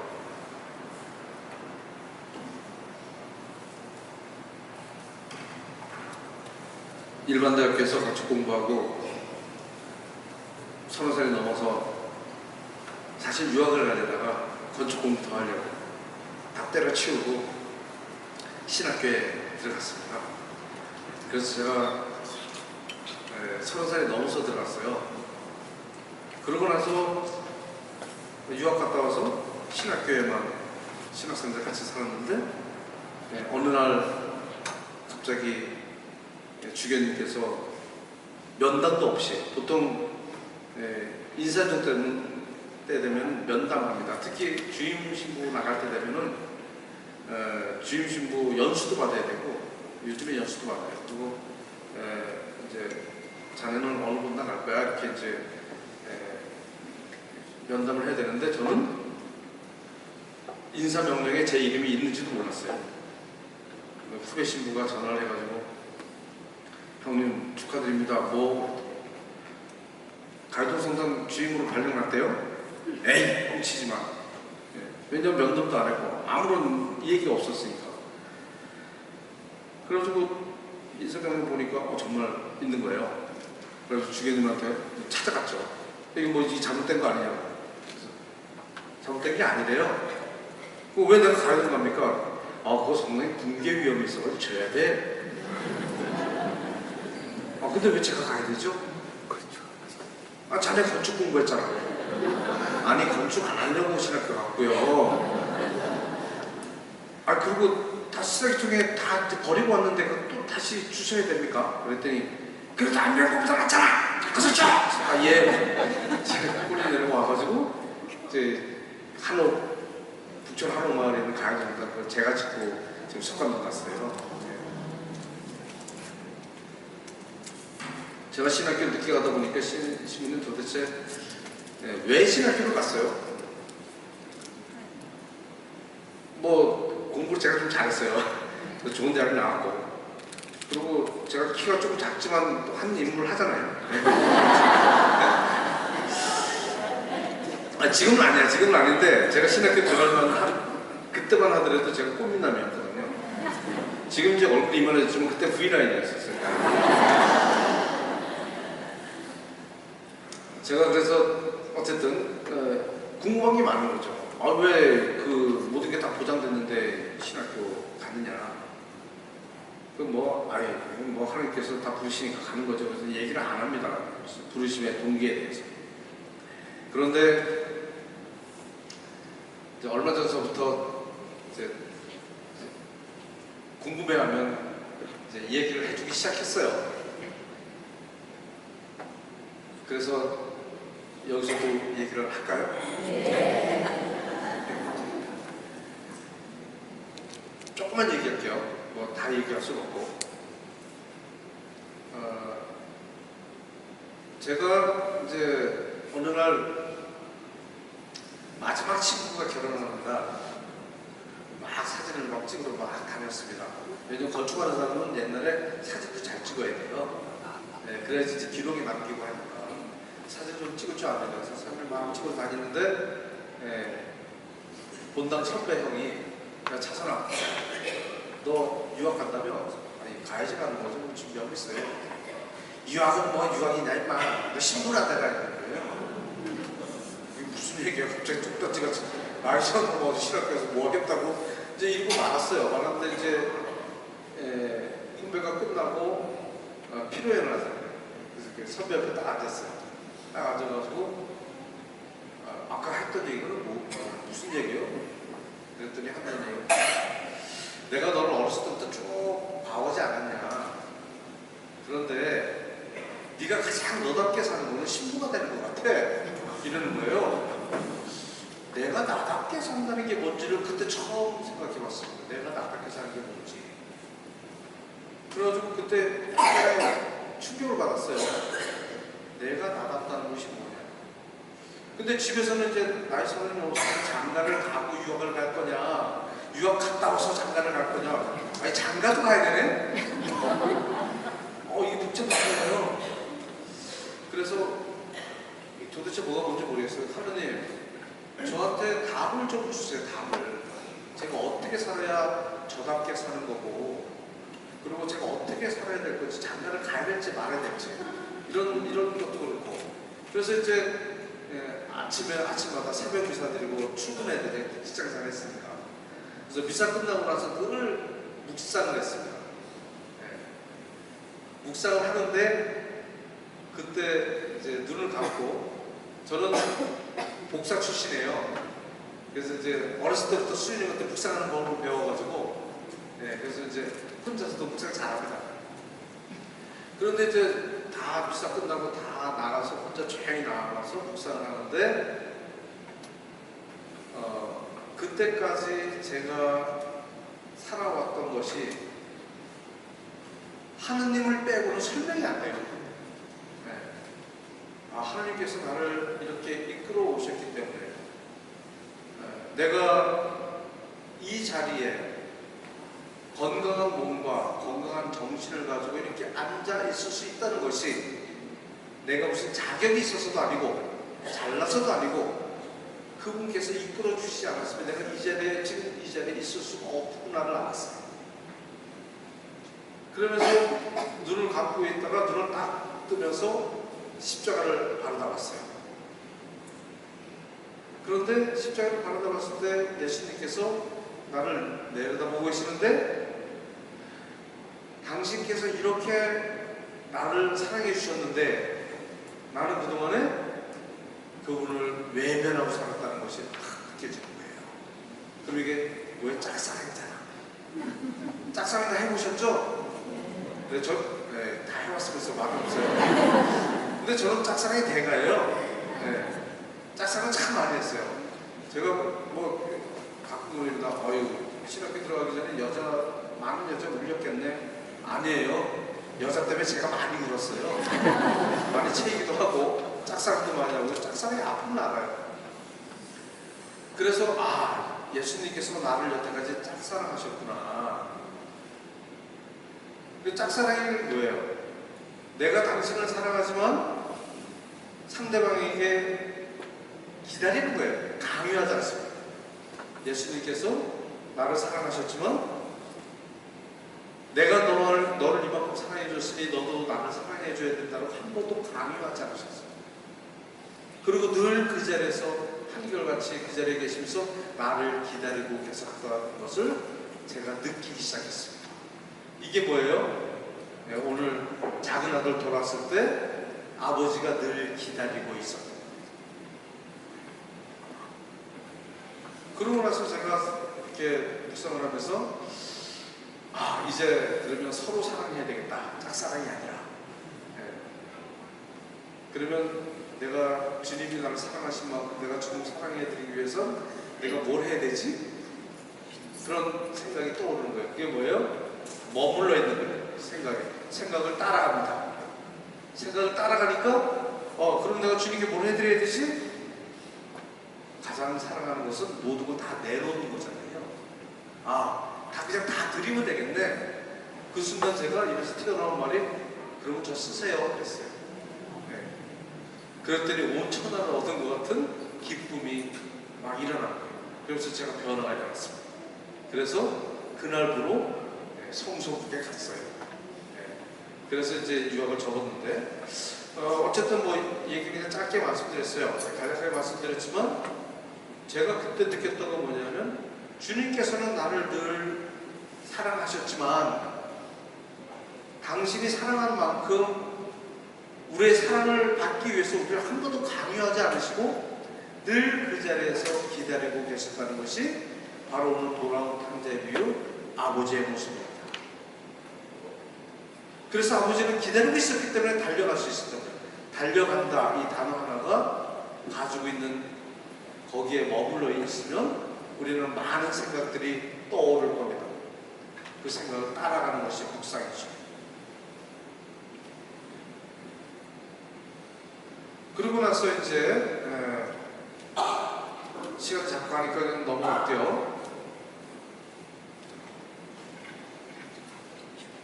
그리고 달려가 아들의 목을 껴안고 입을 맞췄다. 아들이 아버지의 말을 했다. 아버지, 제가 하늘과 아버지께 죄를 지었습니다. 저는 아버지의 아들이라고 불릴 자격이 없습니다. 이렇게 얘기하죠. 그러나 아버지는 종들에게 일렀다. 어서 가장 좋은 옷을 가져다 입히고 손에 반지를 띄우고 발에 신발을 신겨주어라. 그리고 살찐 송아지를 끌어다가 잡아라. 여기서 옷, 반지, 신발이라는 것이 나옵니다. 이것은 무엇을 의미하는가? 인간다운 품위를 되돌려 주시는 겁니다. 이 작은 아들은요, 인간적인 품위 다 버렸습니다. 왜? 품팔이꾼. 품팔이꾼이라도 써달라고 해야지라고 했어요. 인간적인 품위를 다 버렸습니다. 그런데 아버지는 인간적인 품위를 되돌려 놓으십니다. 그러면 우리가 가장 품이 있을 때 언제요? 하느님 안에 있을 때. 인간이 가장 최고의 가치 척도를 얻는 것은 하느님의 모상대로 창조되었다는 겁니다. 그러면 창조주 하느님 안에 머물러 있을 때 우리는 가장 인간적인 품위를 갖게 되는 것입니다. 그런데 어쨌든 제가 설명할 게 많지만 시간이 얼마 안 남았으니까 넘어갑니다. 그리고 나서 이렇게 얘기합니다. 그리고 살찐 송아지를 끌어다 잡아라. 먹고 즐기자. 나의 이 아들은 죽었다가 다시 살아났고 내가 잃었다가 도로 찾았다. 그리하여 그대로 즐거운 잔치를 벌이기 시작하였다. 자, 죽었다가 살아났다. 죽었어요? 안 죽었어요. 근데 죽었다가라는 동사를 씁니다. 왜 그렇죠? 여기에서도 우리가 묵상할 것이 굉장히 많이 있습니다. 여러분들 지금 강의를 들어서 그렇지, 여러분 한 시간 딱 내서 이게 마음에 와닿으면 거기 그냥 머물러 계시면 돼요. 그리고 생각이 막 떠오를 겁니다. 그러나 어쨌든 죽었다가, 죽지 않았는데 죽었다가라는 표현을 왜 썼을까 생각해보면 또 생각이 떠오를 겁니다. 그것은 아버지를 떠난 상태가 바로 죽음의 상태구나. 죽는다는 게 무엇인가? 우리의 죽음은 새로운 삶으로 옮겨가는 것 뿐입니다. 물리적인 삶에서 영적인 삶으로 옮겨가는 것 뿐이죠. 우리의 육신의 죽음은 죽음이 아닙니다. 그래서 아버지가 얘기하는 죽음은 영적인 죽음을 얘기하는 거죠. 이것만 해도 묵상거리가 많이 있겠습니다. 그냥 넘어갈 겁니다. 그럼 이제 큰아들 얘기가 나오죠. 그때 큰아들은 들에 나가 있었다. 그가 집에 가까이 이르러 노래하며 춤추는 소리를 들었다. 그래서 하인 하나를 불러 무슨 일이라고 묻자 하인이 그에게 말하였다. 자, 그러면 큰아들은 하인이 있었네, 그죠? 하인이 있었다는 얘기는 무슨 얘기예요? 주인이라는 거죠. 큰아들은 주인이었어요. 하인이 있으니까. 그런데 그다음 봅니다. 아우님이 오셨습니다. 아우님이 몸성이 돌아오셨다고 하여 아버님이 살찐 송아지를 잡으셨습니다. 큰아들은 화가 나서 들어가려고도 하지 않았다. 그래서 아버지가 나와 그를 타이르자 그가 아버지에게 대답하였다. 보십시오. 저는 여러 해 동안 종처럼 아버지를 섬기며 아버지의 명을 한 번도 어기지 않았습니다. 여기서 종처럼. 누가 종이라고 했어요? 자기가 종이라고 한 거야. 종 아닙니다. 하인이 있었잖아요. 주인이야. 그런데 스스로가 종이 아님에도 불구하고 종처럼 자기를 종으로 화가 났습니다. 왜 화가 났어요? 죽었던 동생이 살아왔으면 기뻐해야죠. 그렇지 않습니까? 그런데 왜 화가 났을까요? 그러면 큰아들의 마음을 한번 읽어보십시오. 이것도 묵상거리입니다.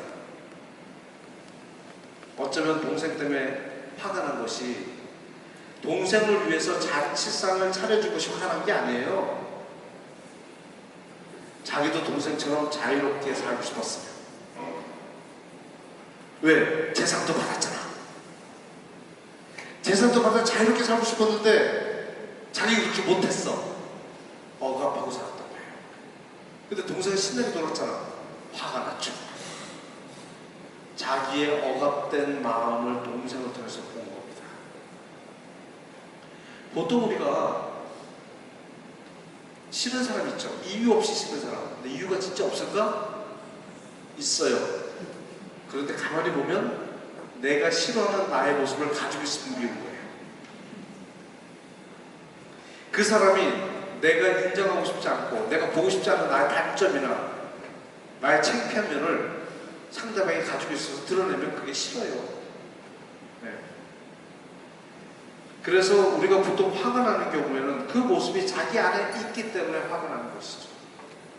내 안에 없으면 화 안 납니다. 예를 들자면 제가 욕심이 없어요. 욕심이 없는데 어떤 사람이 그럽니다. 아, 이렇게 욕심을 하신 분이면 그럼 좀 화 안 나요. 그렇게 보였나 보다. 욕심 많게 보였나 봐. 이러고 넘어가요. 근데 제가 욕심이 있어요. 근데 욕심을 남에게 들키지 않으려고 가지고 숨기고 있으면서 욕심을 얻고 부르고 있어요. 그런데 누가 딱 나타나서 시부는 이렇게 욕심 많아요. 그럼 화가 납니다. 너나 욕심 부리지 마, 이놈 자식아. 네. 내 모습 봤기 때문에. 우리가 화가 날 때는 그 모습이 내 안에 있기 때문에. 큰아들도 작은아들처럼 살고 싶었어요. 억압했단 말입니다. 그런 욕기도 없었어요. 그러고 나서 아버지 집에 들어가려고 하지 않습니다. 아버지 집은 여기서 천국이죠. 그죠? 그런데 들어가려고 하잖아요. 스스로 지옥 속에서 사는 겁니다. 성경 말씀에는 큰아들이 집에 들어갔다는 표현이 있습니까? 없습니까? 없어요. 천당과 지옥은 자기가 만든 겁니다. 그런데 뭐라고 얘기했냐면, 왜 나를 위해서 염소 새끼 한 마리 안 잡아주더니 저렇게 방탕하고 돌아온 동생을 위해서는 살진 송아지를 잡고 저렇게 해주느냐. 그런데 아버지가 뭐라고 해요? 내 것이 네 것이고 네 것이 내 것이다. 그러면 보세요. 왜 나를 위해서 염소 새끼 한 마리 잡아주지 않고, 아니 아버지 것이 내 것이고 내 것이고 아버지 것이라면서요. 그럼 잡아 먹으면 되지. 그렇잖아요. 아니 잡아 먹으면 되지. 왜 아버지께 내 거니까 그걸 허락받아야 되냐고. 스스로 구속하는 겁니다. 여기서 우리는 참된 자유가 무엇인지 생각해봐야 돼요. 자유라는 것은 리버티라고 해요. 리버티, 우리 무엇을 할 수 있는 자유만 생각해요. 신부가 담배 피고 술 먹는다고 누가 뭐라고 그래요? 할 자유가 있습니다. 언론, 출판, 집회 자유 있잖아요. 무엇을 할 수 있는 자유. 그런데 우리는 이것만 생각하면 자유의 반쪽만 생각하는 거예요. 리버티 프롬이 있습니다. 무엇으로부터의 자유. 나를 억압하고 있는 그 무엇으로부터 자유. 큰아들은 자유롭지 못했어요. 왜? 억압했던 겁니다. 자유에 대해서 제가 쓴 책이 있어요. 그걸 보시면 참된 자유가 무엇인지를 좀 이렇게 묵상하는 도움이 될 겁니다. 제목은 자유로운 영혼을 위하여. 그런데 큰아들은 스스로 자신을 구속했어요. 그러고 나서 뭐라고 얘기를 하냐면, 보십시오. 저는 여러 해 동안 종처럼 아버지를 섬기며 아버지의 명령도 어기지 않았습니다. 이런 적에 아버지는 친구들과 즐기려고 염소 한 마리 주신 적이 없습니다. 그런데 창녀들과 어울려 아버지의 가산을 들어먹은 저 아들이 오니까 살찐 송아지를 잡아주셨네요. 작은 아들이 창녀랑 어울렸어요? 그런 말 없어요. 앞에 읽어보세요. 방종한 생활했다 그랬지. 창녀랑 어울렸다고 한마디도 안 나와요. 그래도 큰아들은 창녀들이랑 어울려 놀았다. 무슨 뜻이에요? 자기 마음을 반영한 거예요. 재산은 받았어. 야, 씨, 이거 나가가지고 창녀들이랑 좀 놀고 이러고 싶은 거야. 근데 방종한 생활 했을 때 창녀 안 놀았어. 창녀랑 놀았다고 생각하는 거예요. 이거를 심리학적으로 회상성 기억 조작이라고 합니다. 자기 기억을 조작해요. 그래서 팩트라고 믿어요.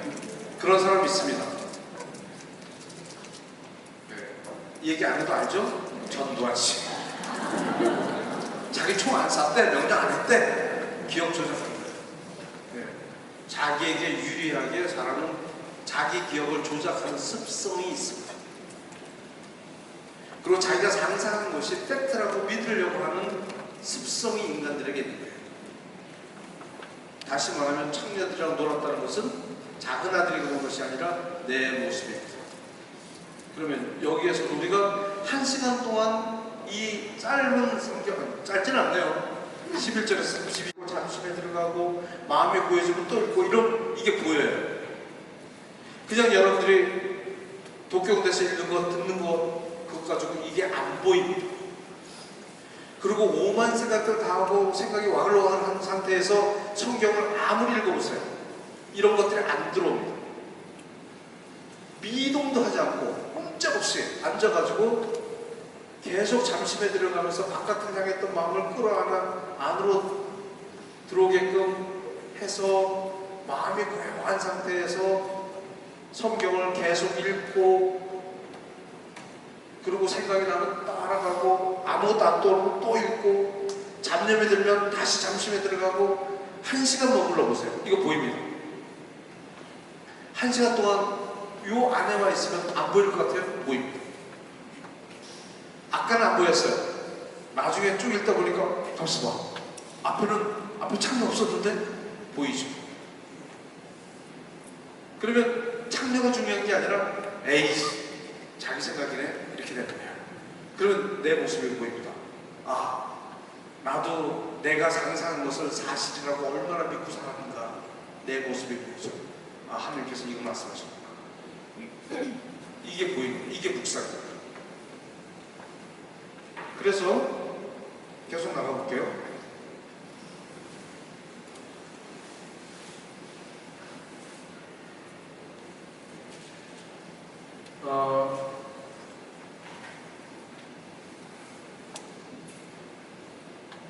종처럼 일을 했던 이 큰 아들과 작은 아들, 여기서 우리는 저걸 생각할 수 있어요. 참된 자유가 뭔가? 자유는요, 하나님께서 천지 창조 때부터 우리에게 허락하신 은총입니다. 왜냐하면 어떻게 할 수 있는가? 모든 것을 다 창조하시고 아담과 하와는 낙원에서 살았어요. 그런데 이 나무 열매만 따먹지 말라 그랬죠? 그러고 나서 하나님께서 따먹나 안 따먹나 지켜보지 않았어요. 어떻게 했어요? 자유를 주는 겁니다. 이건 중요해요.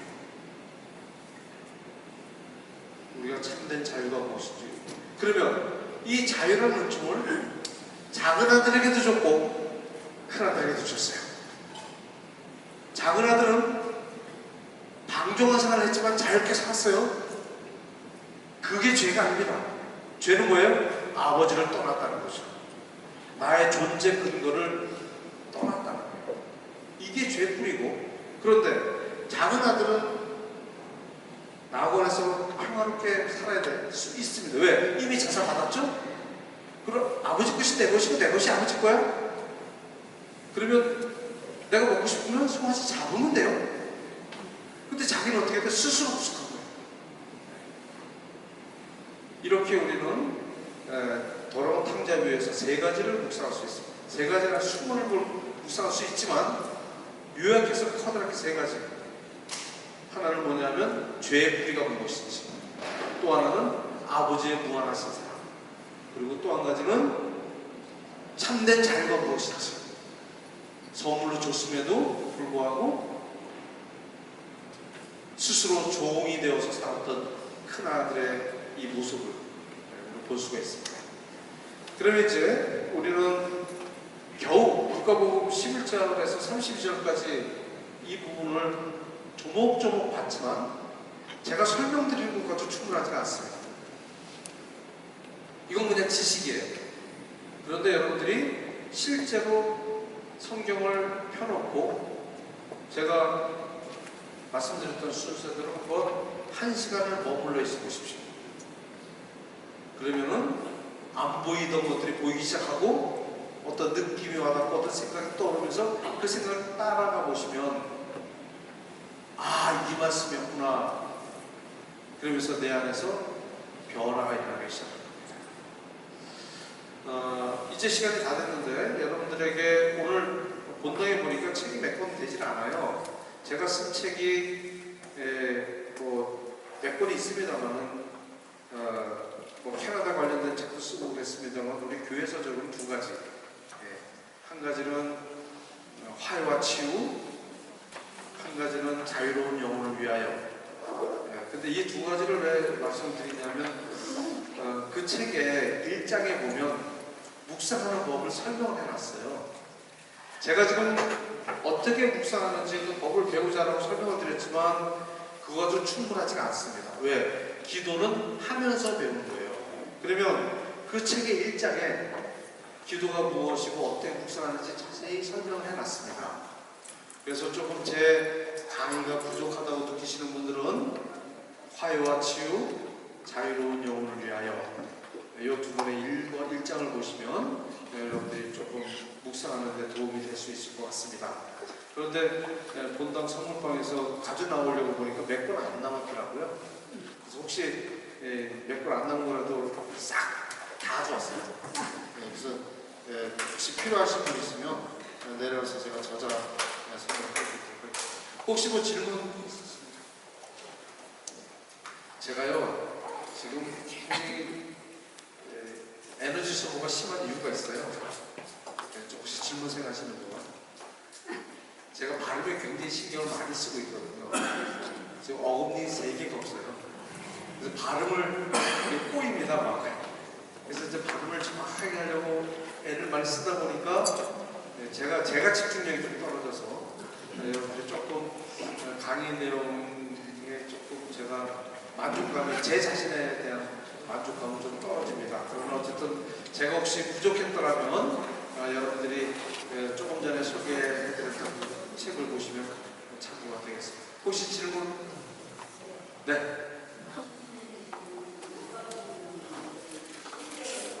네.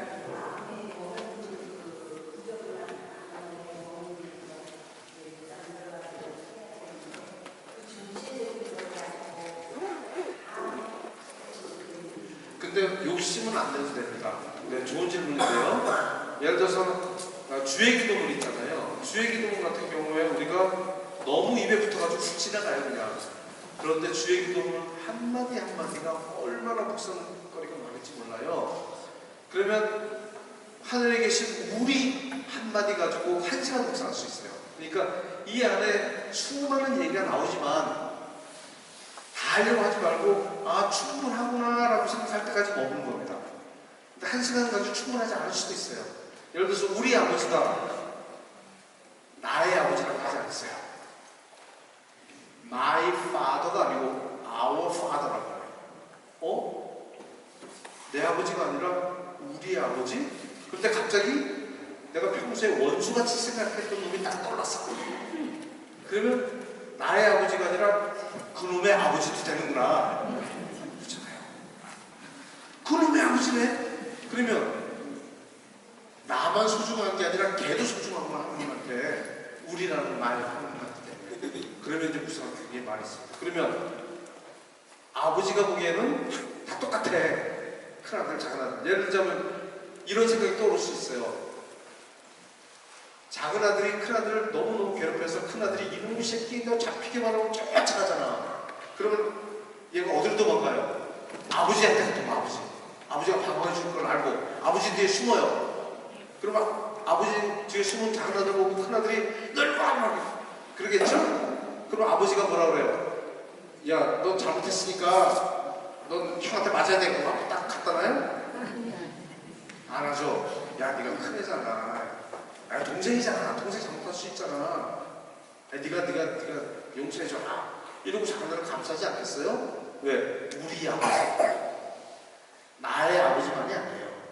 우리라는 단어 하나 가지고도 1시간 머물러 쓸 수 있는 거예요. 그러면 뭐가 자꾸 떠오르고 이거였구나 이렇게 되는 거예요. 예를 들어서 아버지의 이름이 그렇게 빛나시면 왜 아버지 이름이 빛나야 돼요? 근데 우리는 사람은 죽으면 이름을 남기고 고랑이 죽으면 가죽을 남긴다 그랬잖아요. 내 영광이 드러나야지 왜 아버지 이름이 빛나? 요 하나 가지고도 1시간 머물 수 있어요. 근데 어떨 때는 안 떠오르기도 합니다. 그러면 계속 반복해서 읽으세요. 떠오를 때까지. 그러나 하나가 떠올라서 계속 머물러 있으면 충분합니다. 2개가 될 수도 있고 3개가 될 수도 있겠고. 그래서 내가 정한 30분, 1시간은 1시간 그 안에서 머물러 있습니다. 아주 좋은 질문이에요. 네. 우리가 죽어도 1시간 합니다. 네. 갑자기 아프리카에서 굶어 죽는 아이들이 떠오를 수 있잖아요. our father구나, my father가 아니고 내가 욕심 부렸구나. 우리 때문에 1시간 묵상할 수 있습니다. 네. 왜냐하면 그 말씀 때문에 떠오른 것이기 때문에 하나님께서 우리 마음을 움직여 주십니다. 또 좋은 질문이었습니다. 네. 저기 텍스트에 충실을 하라고 했고요. 네. 머물러서 이제 따라가라고 했는데 네. 따라가다 보면 네. 이게 제가 소설 쓰고 있는 건지 이게 정말 네. 주된 뜻인지 그걸 하다 보면 좀 헷갈릴 때가 네, 훌륭한 질문이에요. 그 질문도. 네. 네네. 그래서 우리는 영성 생활에 있어서 가장 중요한 것 중에 하나는 뭐냐면 식별입니다. 디서먼트. 이게 하나님에게서 오는 건지 내 소설 쓴 건지. 그런데 그 기준을 보려면 보통 영성 지도자가 묵상하고 나면 이 얘기 들어보고 식별해줘요. 그러다 보면 내가 식별하는 법을 배우게 되는데, 그런데 여러분들 그렇게 할 수가 없으니 기준을 정하시면 돼요. 내가 지금 생각하는 것이 교회 가르침에 벗어나 있는가 안에 있는가, 그리고 내가 묵상하는 성경 텍스트 안에 수렴되는가 아니면 별도로 놀고 있는가, 이런 것들이 기준이 됩니다. 그래서 묵상은 하면서 배우는 거예요. 해보면 압니다. 해보면 내가 소설 썼구나 이렇게 돼요. 그렇지, 이 말씀이 이렇게 수렴이 되는구나. 말씀 안에서 모아지는 거예요. 네. 그럴 때는 이제 그 말씀 때문에 수렴이 된 것이기 때문에 하느님에게서 온 것이다. 그리고 여러분들 그 묵상에 익숙해지면요, 어떨 때 강론이 싱거울 때가 있어요. 네. 묵상이 너무 달아서. 네. 그렇게 되면 참 좋죠. 그럼 이제 신부님들은 긴장해야죠. 묵상하니까. 네. 좋은 질문 하셨습니다. 또 질문 있습니까? 여기 수준이 굉장히 높은 것 같아요. 제가 본당에서 강의했더니 아무 질문이 없었는데, 이거 훌륭한 질문을 했죠. 근데 그 내용들도 책에 있습니다. 네, 책 보시면 되시겠고. 그 광고를 하나 하자면 제가 곱게들기라는 책도 썼어요. 아직까지는 성공하고 있는 것 같아요, 생각에. 조금 더 지나면 모르겠어요. 또 다른 질문 없습니까? 네. 두 가지 질문이 너무나 훌륭해서 맞춰도 될 것 같습니다. 마치기도 하겠습니다. 성부와 성자와 성령의 이름으로, 영광이 성부와 성자와 성령께 성과 같이 되어 성령의 아멘. 성부와 성자와 성령. 네, 감사합니다.